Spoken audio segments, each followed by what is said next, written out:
Eritrea was among the countries that abstained from voting the United Nations General Assembly resolution on condemning Russian actions. In 2022, Eritrea condemned the sanctions imposed on Russia. Do you feel pressure from the West for your position? And do you detect any pressure in relation to certain projects of cooperation with Russia? There is a problem here. We did not abstain.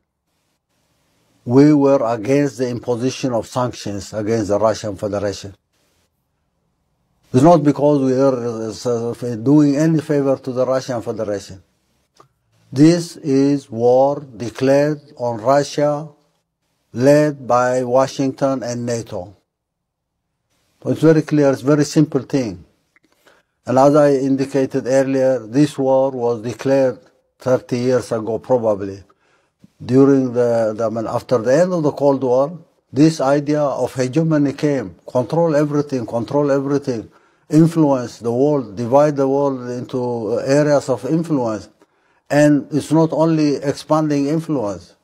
It was a declaration of war because there was a concept developed by these guys to contain those who can compete, or at least who can share something in the global scene. That was not allowed.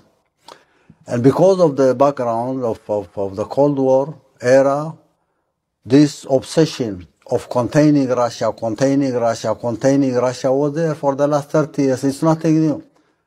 If you are containing one nation not to grow, not to compete, not to be able to make its contributions, then you are declaring war.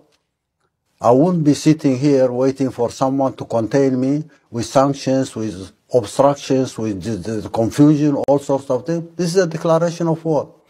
And we had our position very clear, not yesterday or the day before, but we said this is not the kind of world order that the peoples of all continents need. Nobody needs this kind of policies, hegemony, control, and not allow people to grow and work hard to change their quality of life.